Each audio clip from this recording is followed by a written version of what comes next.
nina understand ile uchungu ma MCA wameenda. So I cannot even afford to go into bed with the executive. Unajua kuna tofauti ya politician na leader and manager ama administrator. Speaker wa bunge is the chair of ni mkubwa wa assembly. Yeye ndio representative wa all the MCAs. Yeye ndio steward ama kiongozi wa MCA.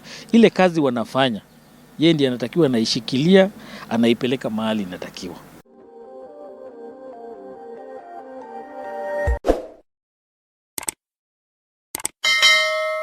Mpenzi mtazamaji wa Manoti TV, karibu ndani ya kitengo cha Sema na Manoti, na siku ya leo siasa zimeisha na sasa hivi County ya Assembly ya Nakuru ama bunge la Nakuru liko katika mchakato wa kuweza kumtafuta ama pia wale wawakilishi wadi wako katika ile harakati ya kuweza kumpata spika wao, naibu wa spika na mambo kadha wa kadha. Na siku ya leo nimeweza kufanikiwa kumpata yule ambaye anamezea mate kiti cha spika wa kaunti ya Nakuru, na tutakuwa tunazungumza naye tujue ako na yapi na pia ako na azma ipi ya kuwa spika wa bunge la Nakuru. Karibu mpenzi mtazamaji, tuweze kuandamana na pia tuweze kumfahamu vyema. Karibu sana Engineer Crispus Wathimba ndani ya Manoti TV. Asante sana, na nafurahia sana kuwa na ina nafasi ya kuongea na wewe. Wakati nilikuwa napigania kiti cha Senate, najua mambo tulikuwa tumepanga kuonana, lakini tukuonana, lakini unajua Mungu akipanga mpango, yeye ndiye anajua ile wakati inafaa, na nafikiri ndio wakati mzuri ya mimi na wewe kuonana na kuja kwa Manoti TV. Nini kile kitu ambacho nimeweza kukutafuta ili tuweze kujua sasa hivi, unajua pia speaker ndio wako, tunasema the third, ako na the third power in the county. Kama governor yuko, kama deputy governor yuko, speaker ndio kusema katika county. Na nimekutafuta ili tuweze kujua na pia wananchi waweze kukujua na pia uweze kufikia public. Unajua pia wale wananchi wanaweza kukusikiza wewe, waambie waweze kueleza wale wawakilishi wadi ambao wameweza kumchagua, waseme Crispus Wathimba anatosha ama atoshi mboga. Labda tuanze tu kwa kuweza kujitambulisha. Labda Crispus Wathimba, engineer, ni nani? Mimi naitwa Crispus Wathimba na mimi ni engineer. Nimesomea kazi ya kuwa mhandisi pale University ya Jomo Kenyatta University of Agriculture and Technology. Mahali nilihitimu na degree ya civil engineering mwaka 2005. Lakini ni mkazi wa hapa Nakuru, nimezaliwa tu hapa hospitali ya Annex 1980 tarehe 20 Januari. Niko na miaka 42, niko na familia yangu na kijana mmoja, nimebarikiwa na Mungu. Na pia nilisomea shule ya Moi Primary, iko pale London Ward. Nilikuwa ni mwaka ya 1986 to 1994. Then nikaenda pale Menengai High School, tulisoma na mheshimiwa Gure, ule MCA wa Nakuru East. Tulisoma pia na mheshimiwa Waithai wa MCA wa wa Shabab. Na pia naambiwa kwamba Gikaria pia alikuwa ni student wa hiyo shule inaitwa Menengai High School.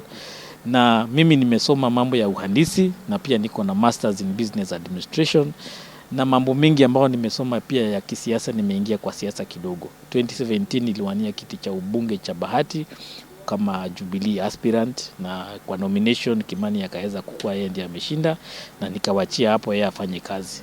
Lakini baadaye nilibarikiwa na kuitwa na chama inaitwa Third Way Alliance, ambao waliniita nikuwe NEC National Executive Council member, na pia nikuwe coordinator wa Nakuru County wakati tulikuwa tunapromote ile bili ya punguza mizigo.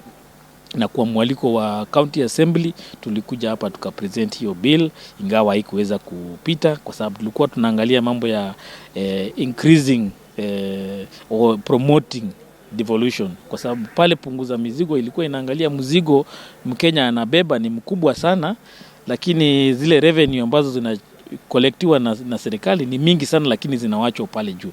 So kama tunaweza reduce hiyo mzigo iko pale juu, tuilete cha pesa mingi hapa chini, huo mzigo ambao umebebwa na mwananchi wa kawaida utakuwa less. Unajua pesa mingi zikiwachwa pale juu, mwananchi wa hapa chini yeye ndiye anabeba mzigo mkubwa.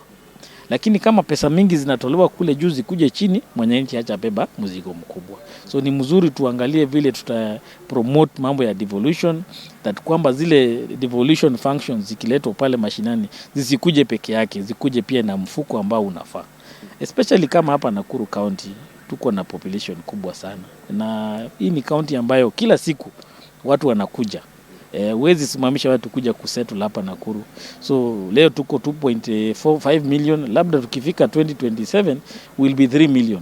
Na watu wote lazima wakule, lazima wafanye biashara hapa, lazima waweze kuwa na maisha mzuri hapa, kwa sababu hii ni county ambayo ni sura ya nchi ya Kenya. Kabila zote ziko hapa na lazima ziishi kwa amani na zikule na ziweze kupata maisha mzuri. Lakini kama ile kiwango tunapatiwa inatoshana na ile ya Turkana, hiyo itakuwa sawa. So lazima tuangalie vile tunabadilisha. Na ndio inafanya mimi nikuwe na ile interest ya kuwa speaker. Labda kabla tuje hapo nikiweza kukata pole. Labda tuje hapa hivi. Umesema uliwania kiti cha ubunge pale Bahati. Umewania kiti cha useneta au kuweza kufaulu. Kiti cha Bahati au kuweza kufaulu. Labda ni nini ambacho kinakusukuma unaona kama hii kiti cha speaker ambayo pia sasa hivi unakimezea mate utaweza kufaulu? Unajua ile kitu nimesoma. Kwa hiyo miaka 5 nimepigania kiti cha ubunge, nikapigania kiti cha seneta. Unajua kuna tofauti ya politician na leader and manager ama administrator. Mimi nimeangalia, nimeona kweli wananchi wanapenda sera zangu. Wananchi wanakubali yale sera yangu inasema. Lakini kuja ile lugha ya kisiasa, labda hiyo ndio inaniletea challenge kidogo. But when I was engaging with the MCAs, wakati nilianza kuongea na wao mambo ya kiti ya speaker, wengi wao wameni encourage sana. Wakaniambia hiyo mindset yako, hiyo maono yako, hiyo ndio tunahitaji pale assembly. Inaweza kuwa I connect na ground mzuri, lakini pale kwa assembly, that is the mindset we require. Soberness, mtu ambaye hana controversies, mtu ambaye anaangalia katiba vile imewekwa, mtu anaelewa vile business ya assembly inafanywa, mtu anaangalia mambo ya governance vile iko, because at the business as the chair of the county assembly business committee, niko na wajibu mkubwa sana kuhakikisha kwamba biashara ya assembly inaendelea vile inafaa. I'll give you an example. Kuna so many reports zilichangiwa na assembly between 2017 and 2022. Lakini mingi zao hazikufanya ile kazi inafaa because the leadership ya assembly ilianza kucheza siasa. Umenielewa? Na lazima ukifanya business ya assembly, hata kama ni siasa utafanya, ujue unafanya siasa na wanasiasa. Haufanyi siasa na Wanjiko. Na politics is only good when it is between the politician and the voter. But you cannot do politics with the politician. You can now offer leadership to the politician. And that's what I want to comment. Asante sana Engineer Crispus, ambaye ni speaker mtarajiwa ama msemaji pia. Labda tuanze hapa hivi. Umeweza kutueleza kwa mapana marefu pia ni kwa nini unataka kiti cha speaker. Labda kama Bwana Crispus, labda unafahamu majukumu ya speaker wa bunge? Okay. Now, speaker wa bunge is the chair of ni mkubwa wa assembly. Yeye ndio representative wa all the MCAs. Yeye ndio steward ama kiongozi wa MCA. Ile kazi wanafanya, yeye ndiye anatakiwa anaishikilia, anaipeleka mahali inatakiwa.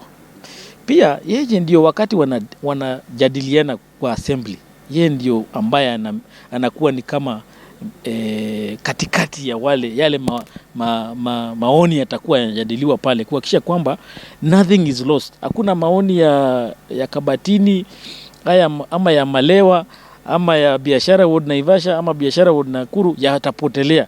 Then yale majadiliano yakiwa pale, we come out with a legislation ambayo inasaidia, tutoke na report ambayo itasaidia, tutoke na msimamo ambao utasaidia kuendeleza biashara ya county.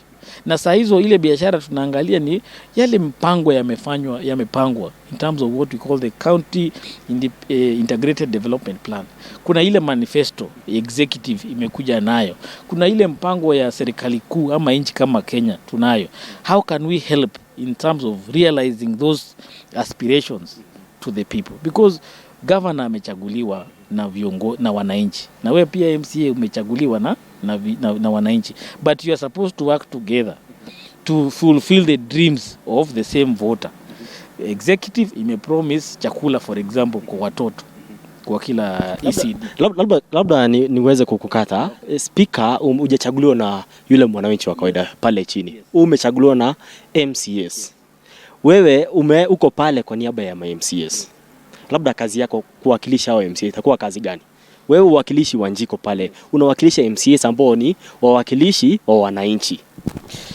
Unajua ukiwa speaker umechaguliwa na MCA. Kweli? Sawa? So MCAs wanatakiwa wafanye kazi gani?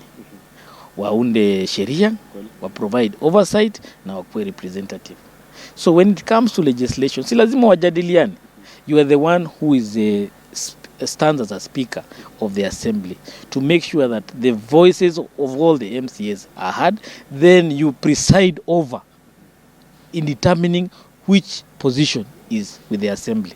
Na hiyo ndio itakuwa ni kama sheria.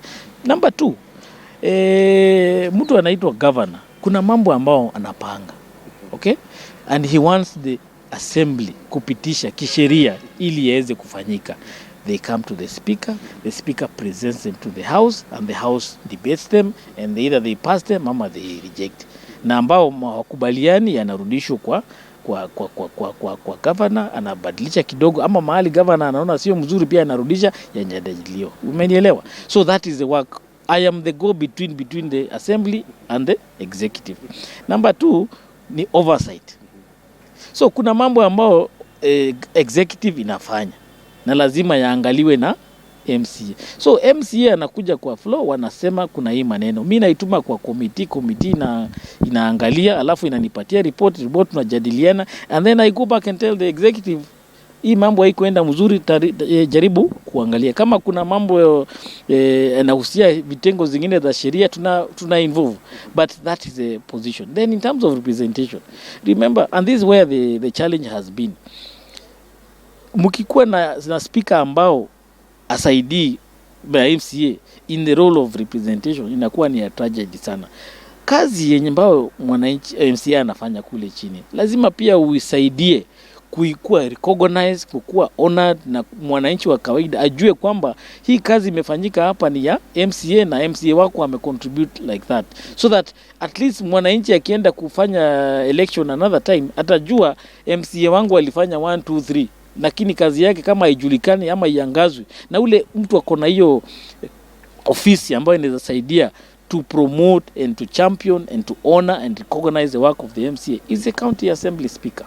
Yes. Labda tuje hapo hivi umesema na pia kitu nataka kuongezea ni kwamba hii kazi sifanyi peke yangu. Nitafanya hiyo kazi, unafanya hiyo kazi na the chairman wa committees, various committees. Pia unafanya kazi na clerk, because remember the clerk of the assembly is a very important office. Na tukikosa kuwa tuna work together, hiyo kazi haitafanyika. So mimi I have to now work closely with the clerk and I advise on the technical issues, on the administrative issues. Then I'm able to use now because I've been elected as a speaker, I use now my wisdom, okay, my leadership skills to make sure that the position that the assembly has taken is communicated very well.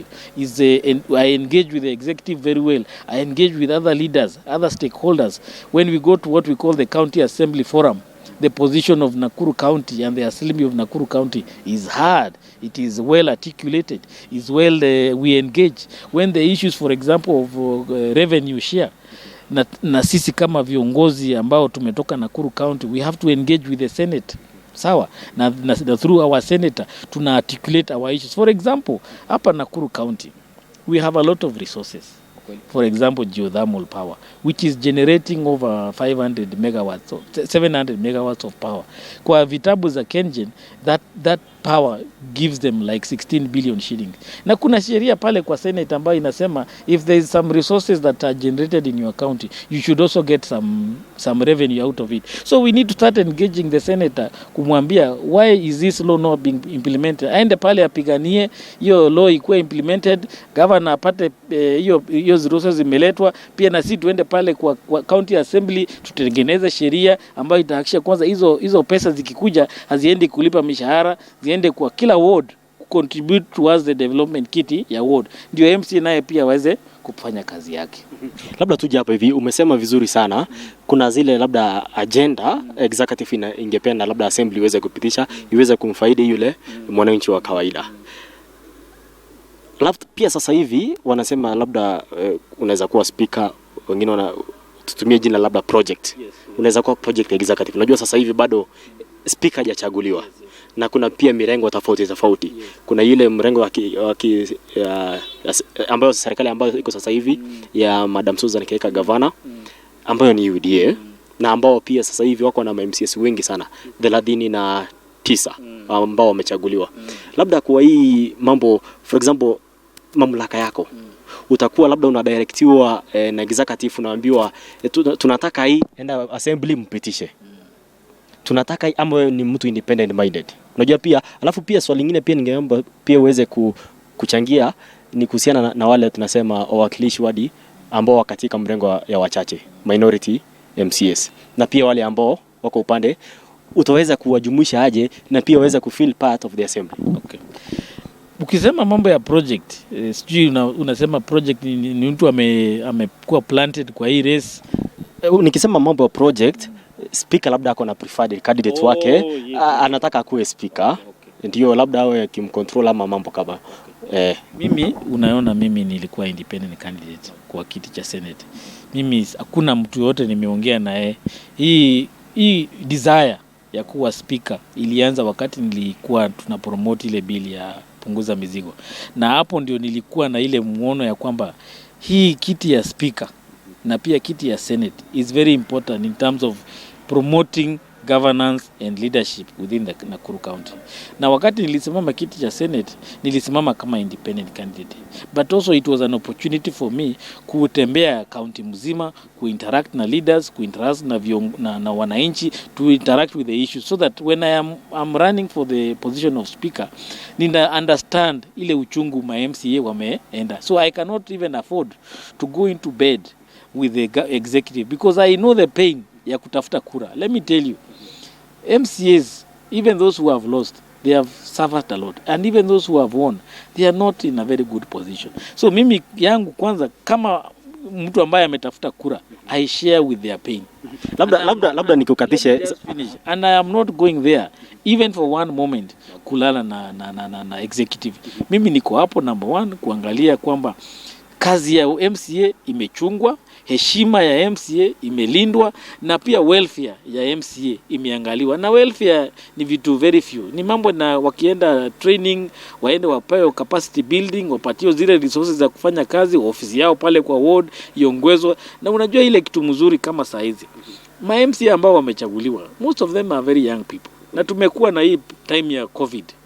Hata sasa kuambia tutakuwa tuna engage online kwa debate ya parliament, na tukue na tumia kama Manoti TV kueneza debate pale NTV. Vijana wetu ma MCA watakuwa wanafanya kazi yao. Like there is one who was telling me, mimi ward yangu iko mbali sana, kufika assembly na tena nirudi nyumbani will be a big problem. But if we can also be having online discussion kama vile National Assembly inafanya, na sisi we are young people, we make sure main sitting ama ni ile tu ya, unajua kuna for example kuna committees zingine you can have a online discussion. Unanielewa? Even sessions kama zile zilikuwa bunge, zingine walikuwa na join online kama Senate. For example, when the Senate you could only do 50% of you. Umenielewa? So we can also take advantage of the crisis ya COVID.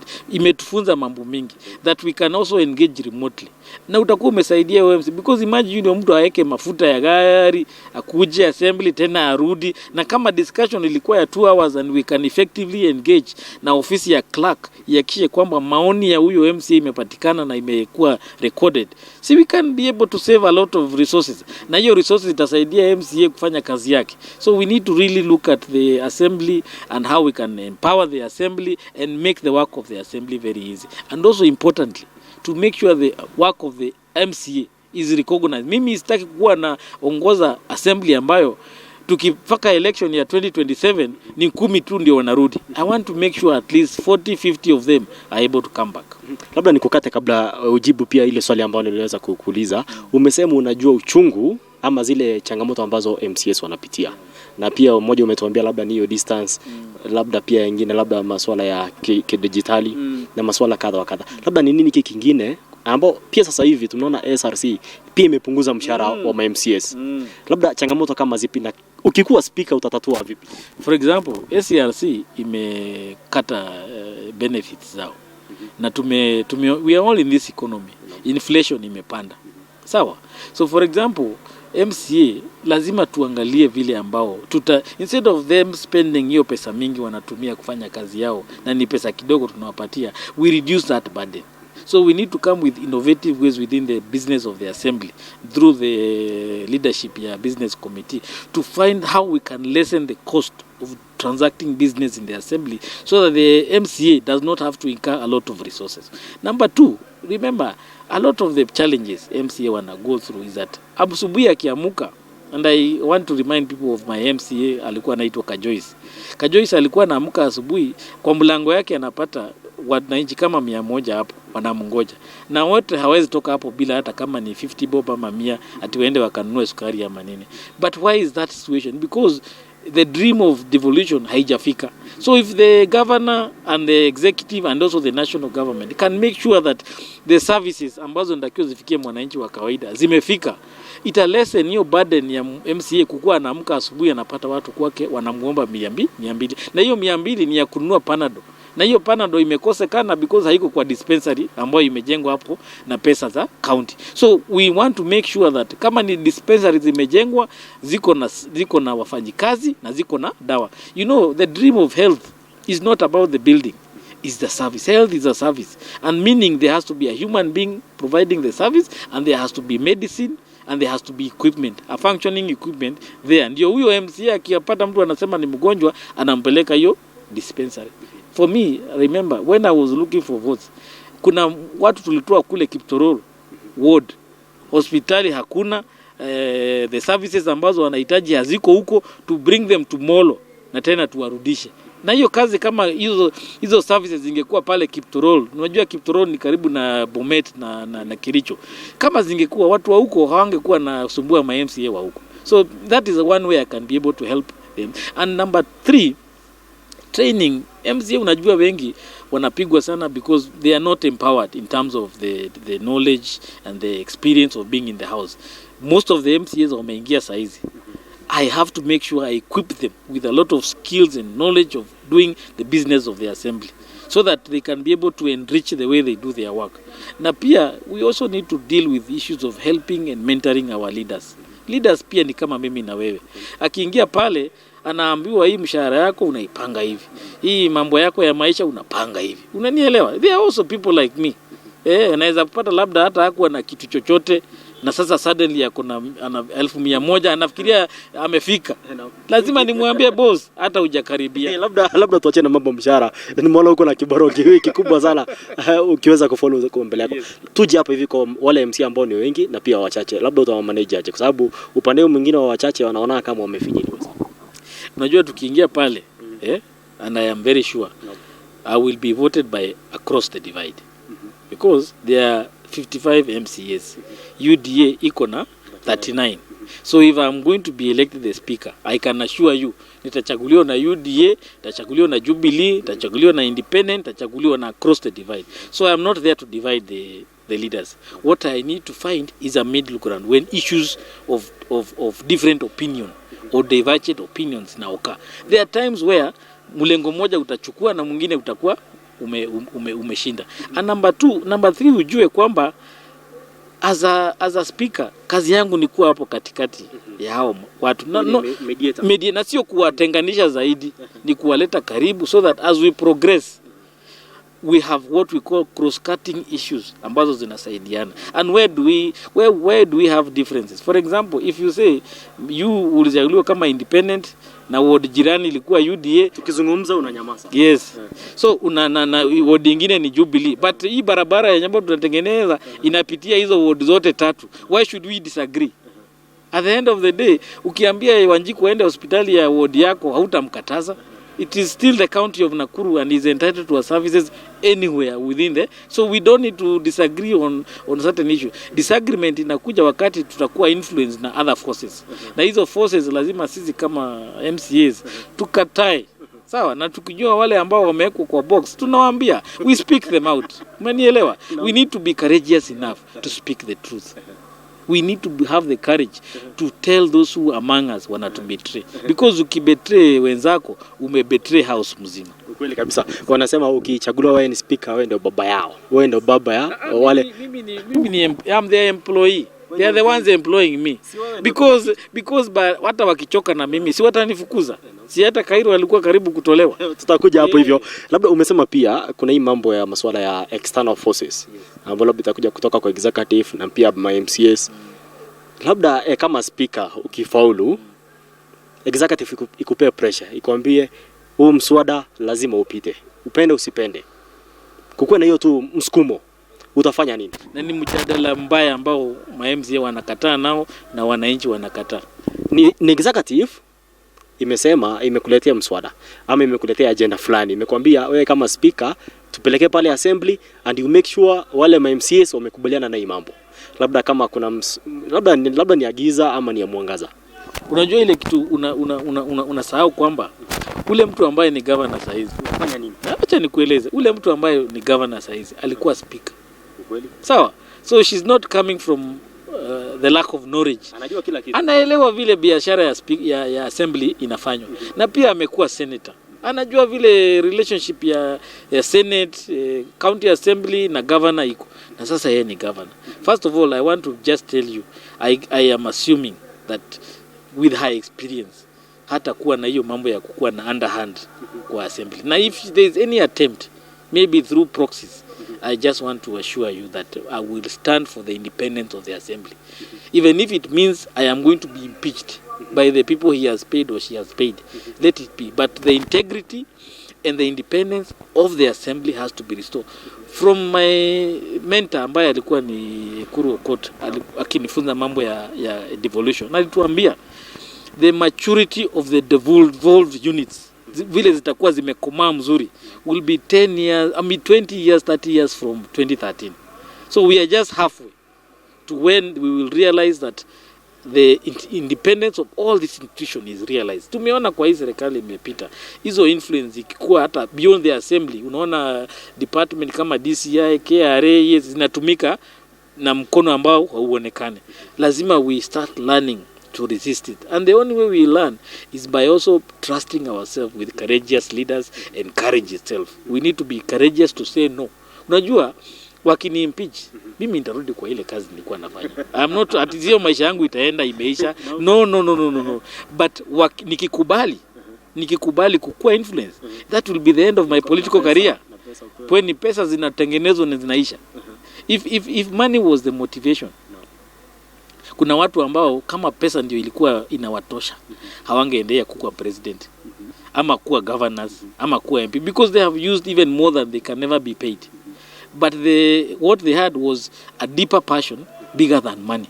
Sawa? So they had the courage to say, I have 300 million, nitaitumia kufanya hii, kutafuta hii kiti, but ile mshahara napata, maybe it is 30 million. But what was the driving force? It's in ile passion ya kuwa kiongozi, because you can never, there is no enough money to reward you. Even the richest man bado anatafuta, lakini sio pesa anatafuta. Ni pesa is a reward of your effort. So if I do my work very well at the assembly, if I lead the MCAs very well, and I have many of them re-elected, even if I want another office, another term as the assembly, itakuwa ngumu sana. Because majority of the people I work with now, they will be there to elect me in 2027. And the people should look for the reward in the value of the work they do, not the money that work can pay. Ukiweza kuwafanyia kazi, labda wakose kuridhika, waseme huyu speaker wetu lazima aende nyumbani. Mambo ya impeachment uweze kungatuliwa. Labda utafanya nini? Unajua there could be two main reasons I have not performed. Sawa? Na mimi kama fail kuperform, labda kuna kitu walikuwa wanataka, labda wapeleke mahali, wape kitu fulani, ukashindwa. Number one, nimefail kufanya kazi yangu. Na wamesema huyu jamaa amefail, kwa hivyo aende. Sio kazi yako pia, uko pale kwa niaba yao. Lazima pia uwasikize. Nikipewa ile kazi, niko na responsibilities. Sawa? And if I fail to perform those responsibility, I have no business staying there. Hiyo ndio people of integrity, hivyo ndio inakuwa. Okay? Kama hii kazi imenishinda, si inaondoka mwingine anaichukua. But then kama wanataka kutolewa through underhand deals and external forces, I will fight until the last. Na ikiwezekana hiyo pesa imeshinda ama hata fungu imeshinda, ni sawa, lakini Wathimba, speaker mtarajiwa wa Nakuru County. Unajua kila mtu ako na weakness na pia ako na strength yake. Strength yako umesema ni kusimama imara. Labda weakness uko nayo? Sasa weakness yangu si labda tu ni political, unaona mimi ni independent. Hiyo ndio weakness yangu. You understand? Because sikuje na mlengo ya UDA ama ya Jubilee. Me, I'm just there. My weakness, maybe I may not be aligned to a certain formation. Okay? But my strength is that lack of inclination is my strength. So inategemea unaangalia aje. Okay? But I want to assure the assembly that even sometimes weaknesses can be used as an opportunity to increase. So if I come to the assembly, it will be my first time in public service, and there are areas I require to improve. I will definitely accept your feedback na nibadilishe, and we continue and work together. The time one person is walijaribu kumuondoa, si alibadilisha kazi yake na mzuri. Sometimes you may make mistakes here and there. I'm not saying I'm perfect, but I'm ready to be challenged and change. Yes. Sasa hivi unaendelea kuzungumza na MCs kwa sababu wao ndio wataweza kukupigia kura, wakuangushe ama wakuweke kwa ile kiti. Labda wakikuangusha, utakubali urudie kazi yako? Unajua accepting to lose is also leadership. Hiyo ni kuwa kiongozi, kukubali kwamba wewe kura zako hazikutosha na unaendelea. Na sasa hii sio mara yangu ya kwanza kushindwa.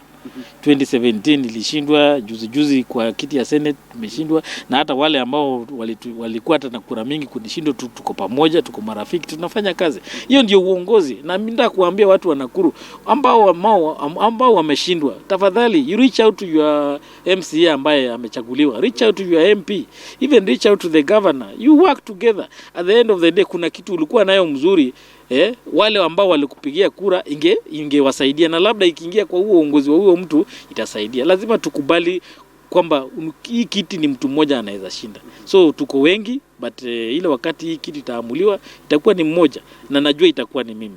Hao wengine pia sauti zao nitakuwa tutafanya kazi na wao tuweze kusaidiana, kwa sababu pia wako na constituency. Hata kama ni kura moja nitakuwa amepata, si hiyo kura yake ni sauti. Kuna ule MC ambaye I believe huyu mtu ana kitu mzuri ambao na compete. So I'll be able to listen to that MCA, okay, na tufanye kazi na wao tuone vile tutaweza saidiana. Labda tukimalizia, Engineer Crispus, speaker mtarajiwa, na kuita hivyo paka ile siku utaanguka au utashinda. Ukichaguliwa, Mungu akusaidie uweze kuchaguliwa uwe speaker wa county ya Nakuru. Unajua pia hao viongozi wengine ambao wako sasa juu yako, kuna yule governor, kuna senator hako pale, kuna MPs nini.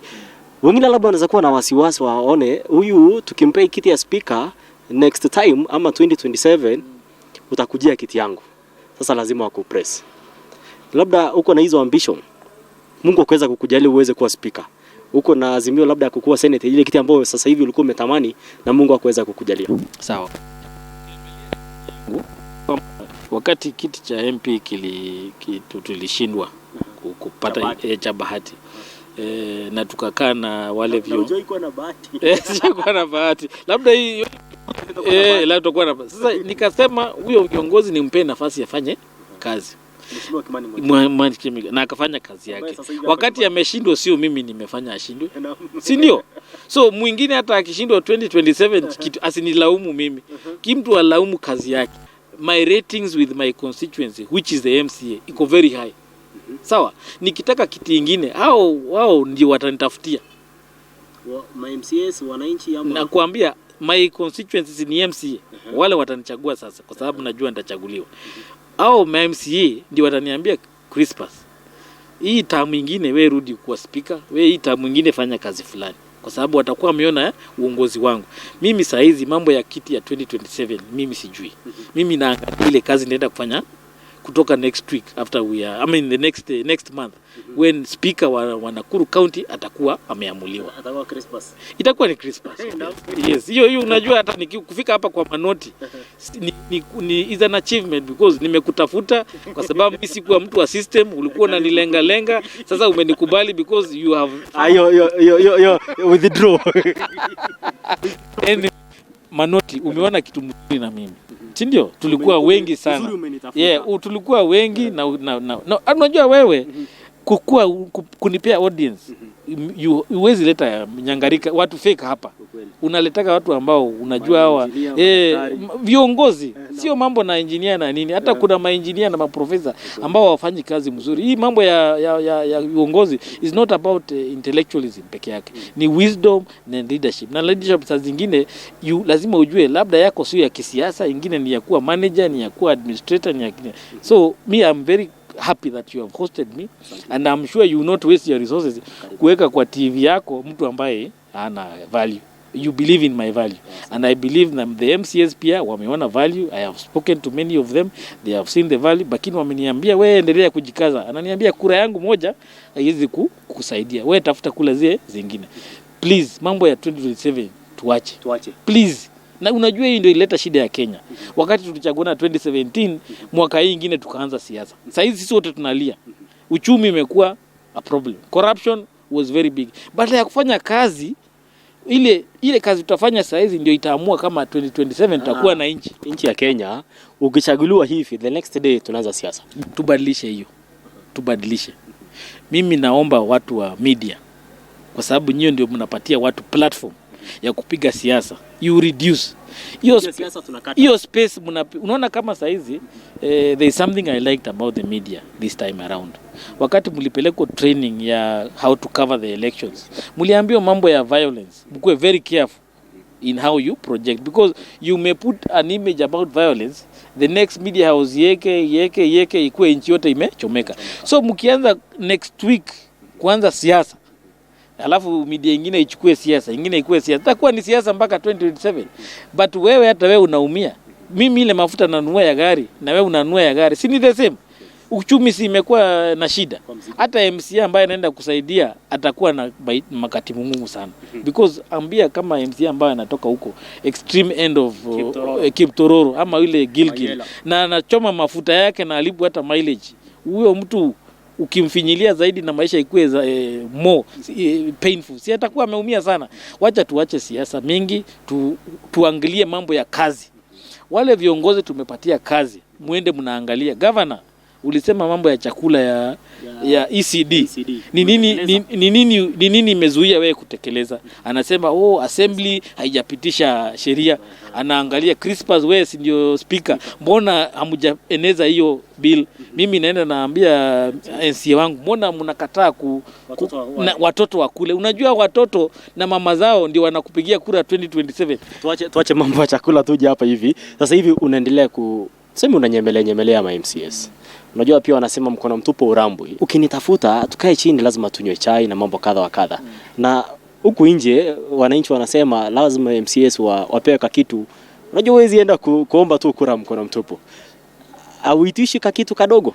Mlungula. Unajua mimi ukiangalia zile kura nilikuwa nazo, nakaa mtu wa kutoa kitu seriously. Mimi sina hiyo uwezo. Mimi ile kitu Mungu amenibariki ni hapa kichwa ya kuweza kuongea na watu na kufikiria maneno ya MCA. Kwa sababu nikitumia pesa nitasahau kwamba hiyo pesa kidogo natoa sio ile MCA anahitaji kwa kufanya kazi yake. Unajua ukikuwa MCA unanunuliwa na 10,000, 5,000, 1,100 na wewe unaenda kumanage ndio upate kura yake. Sikiza, wacha tupige hesabu. Wacha nielimishe kwanza, especially the young MCAs.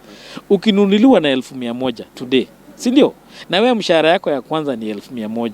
Na itakusaidia kwa maisha yako ya kuwa MCA. Unawezaje pimwa na mshahara ya siku moja, ya mwezi mmoja? Na utaishi kwa hiyo kiti for 60 months. Wanasema wanakuajiri kazi.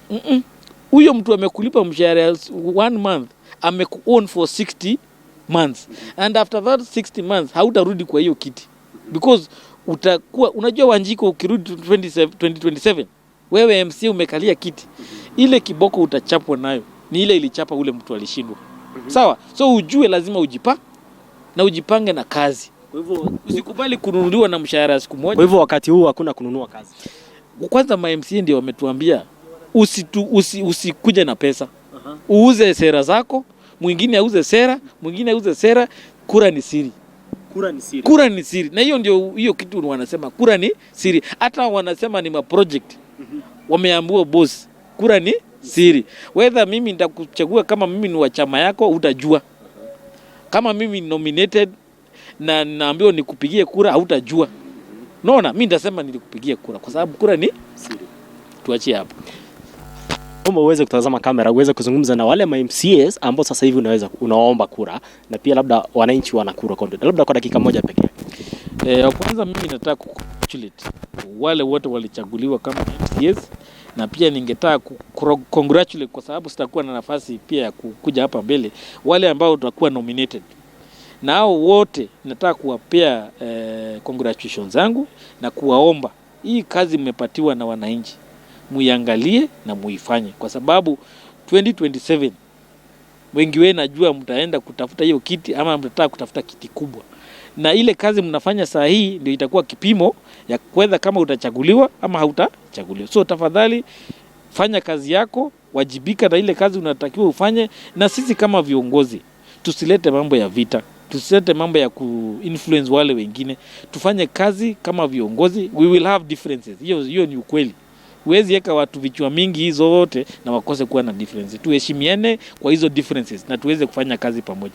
Pia ningetaka kuwaomba MCAs, especially wale nimekuwa na nafasi kuongea na wao, na wenye sijaweza kupata nafasi, najua nitapata nafasi hii wiki nyingine inakuja, munipatie kura zenyu na tutafanya kazi ninyi kama assembly. Hakuna mtu ajui mambo ya ile mambo nimepanga.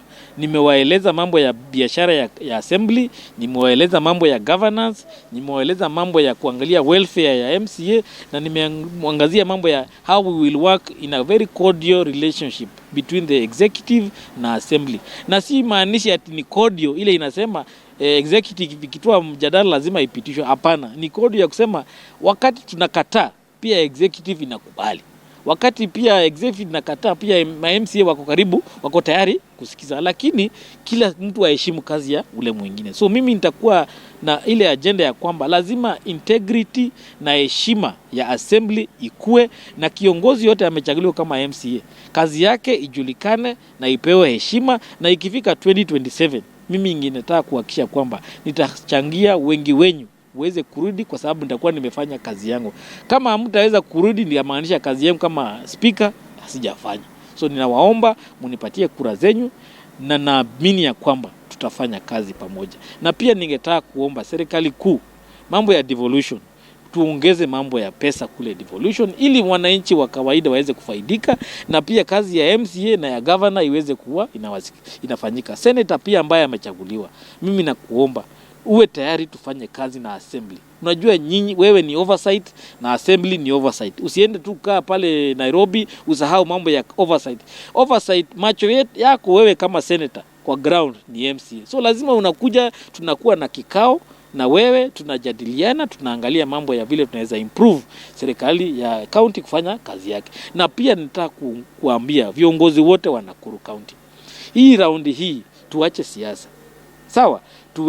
Tuwe tayari kukaa kama viongozi, tunajadiliana, tunaangalia mambo ya county ya Nakuru, ili maendeleo yote ikuja Nakuru itasaidia kila mtu, itasaidia we kama ni MP, kama ni governor, kama ni senator, kama ni assembly, na wale wengine wataenda kwa appointment ya serikali pia wao wakue kwa hiyo conversation. We need to have what we call a county leaders forum every year at least once, ambao inajadilia, na hiyo ndio kazi mimi pia nataka kuangalia, where as the speaker of the assembly na being number 3 in terms of ranking hapa kwa county, kuhakikisha nitakuwa na organize what we call a county leaders forum. Italeta viongozi wote, hata wa kanisa, wa biashara na young leaders na wale wengine, all the organized groups, so that we can have a discussion and we can chart the way forward in terms of how the business of the county is run.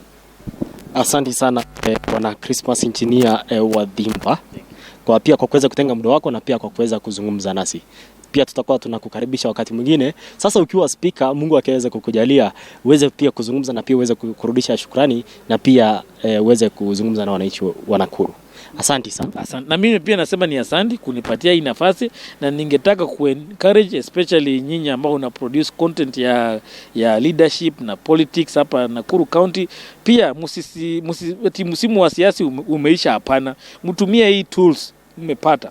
Hii opportunity mmepata, ile subscribers mko nao, kutusaidia kudisseminate information especially ya county. Unajua pale ukiangalia media ya hii recent election tulikuwa tunaona tu mambo ya president. Siasa ya county na ward level na constituency ilipotelea. Unajua watu wengi hata wajui. Ilipotelea ilikuwa kwa manoti.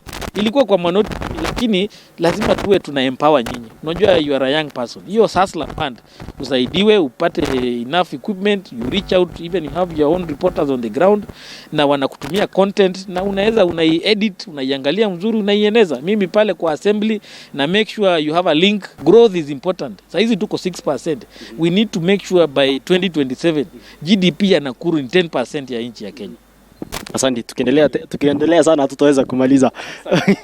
Mtazamaji, imekuwa ni mahojiano na mwenyeji wa kiti cha speaker katika bunge la Nakuru ambaye ni engineer Crispus Wathimba, na tumeweza kumsikiza wale MCAs ama wakilishi wali mbalimbali, wale ambao watakaoteuliwa na pia wale ambao wameweza kuchaguliwa. Kazi kwenu, mtajua kama ametosha mboga ama hajatosha mboga. Na sasa hivi zaidi kama wawaniaji kama zaidi ya 5 wanamezea mate kiti hiki cha speaker, na tutakuwa tunaweza kuwatafuta tuweze kupiga pia msasa na pia wananchi wa kaunti ya Nakuru na MCA waweze kujua ni wako na yepi katika kaunti yetu ya Nakuru. Hadi wakati mwingine ninasema ni asanti.